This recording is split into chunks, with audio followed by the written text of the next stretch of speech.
That Monday 6 to 7 slot. It's a bottom line every Monday 6 to 7. Chilling with me, Toti Tokozano. We're discussing important matters. It's RMR 89.7. Don't tune to any other radio station every Monday. It's really. Yeah, what's up? Okay, let's start, Mr. Buthelezi. You've been in Makana for quite some time, and Makana municipality has been in the ANC hands for quite some time. Tell us the challenges the ANC have been facing since you are the one in control of that municipality. Thanks, Thokozane. I think we must begin off by saying that local government is supposed to serve the task of narrowing the gap between elected officials and leaders of communities and their respective communities that they come from. I think if you look at the sphere of local government and you look at the three spheres as well that we have, provincial and national, you begin to see that the establishment of the local government sphere in the early 2000s was designed to narrow the gap that existed between provincial leaders and local communities. So this is where local government finds its space within the overall framework of governance within the country.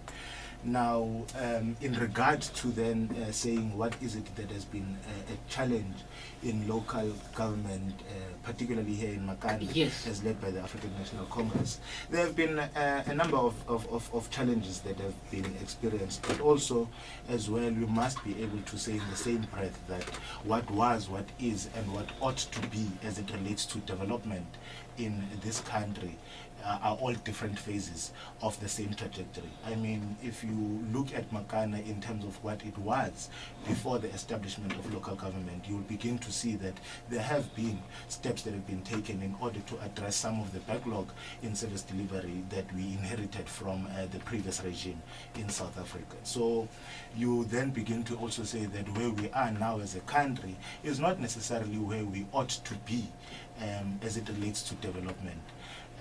So these are all three different phases, but we must be able to acknowledge that there are clear breaks that have been that are visible in terms of if we were to make an analysis of where we are as a country since 1994.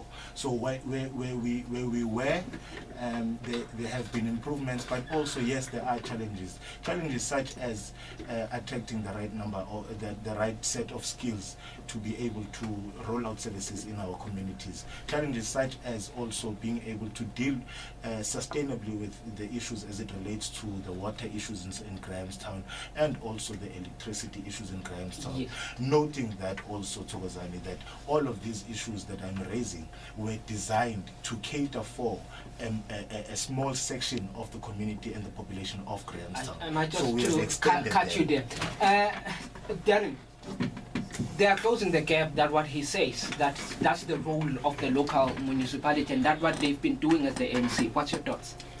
I think it's important for us to realize that yes, we have made progress since 1994, but is the progress that they have made enough?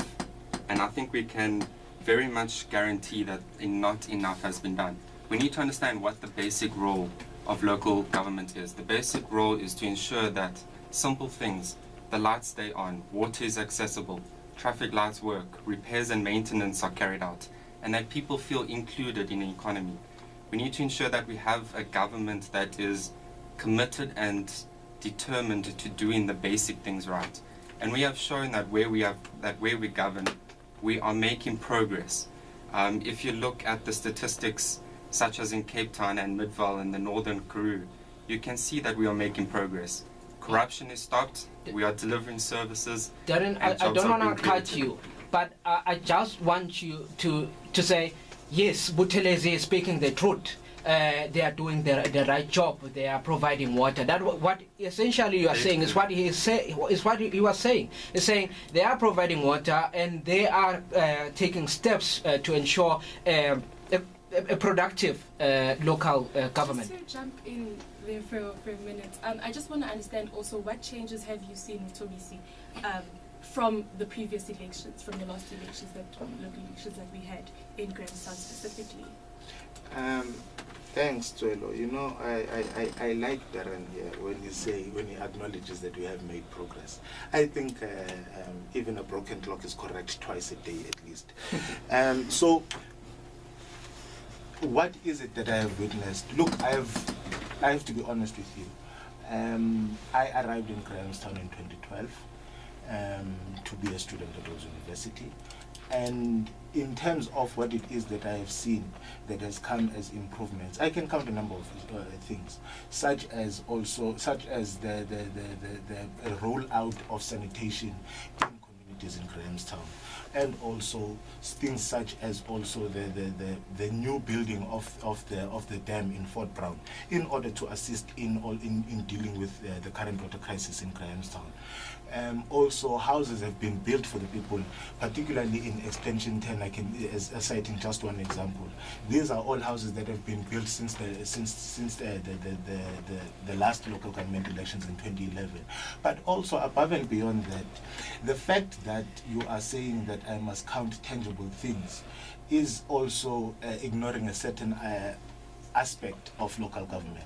If you were to look at local government and look at the statistics of Grahamstown, you will find that a large number of people in Grahamstown are actually on the indigent system and are beneficiaries of various mechanisms that are employed by the municipality in order to alleviate poverty in various homes, such as people who are not paying for water, who are not paying for electricity.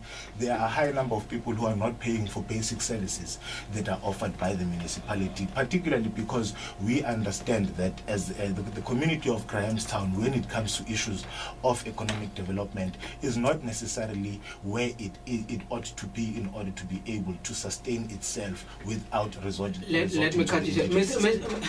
Darren, what I want to hear from you exactly, to paraphrase my question, what is the ANC doing wrong, and how are you willing to correct that? Look, as I said, it comes down to the very basics. When he says that they've rolled out sanitation, we cannot say that's true when 20% of Makana specifically are still using the bucket toilet system.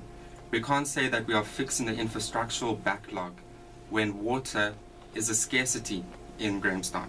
We cannot say that people are being provided houses when there's a large housing backlog.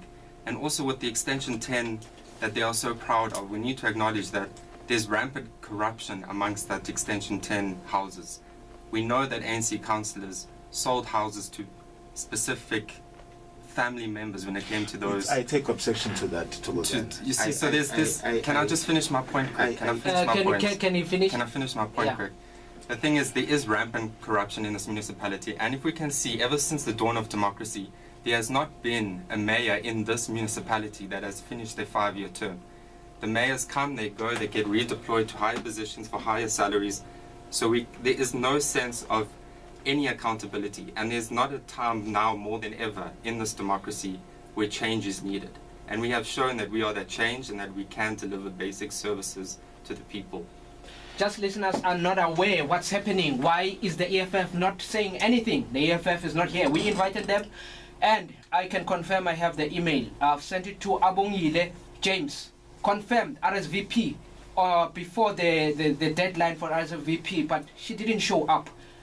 Didn't get back to me. What's the reason of not showing up? But Buthelezi was nodding and saying something while Darren was talking of the DA.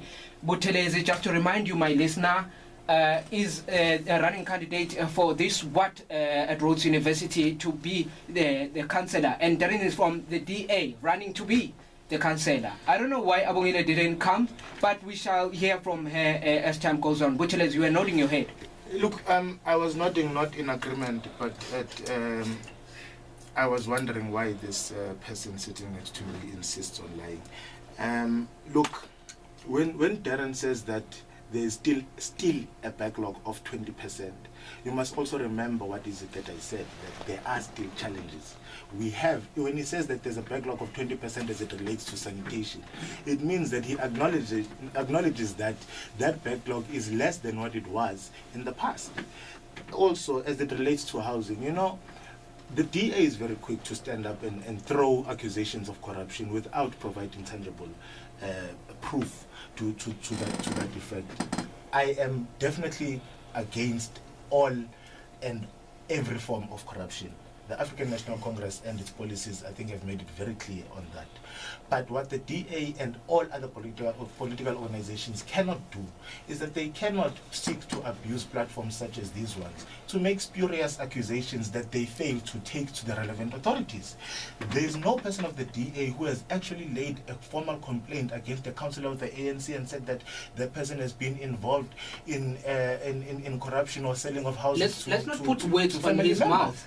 Let's not put words on his mouth. Then, was there any complaint regarding selling of houses? Togozani, you must allow me the same and equal courtesy that I allowed Darren. And I'm saying that Darren, if he is going, if Darren is going to come and make accusations of this nature. I think we should go for yeah, music let's break. go for a music break, then we come back. Listeners, it seems like it's a very interesting show. Oh my gosh, you guys are so much fire.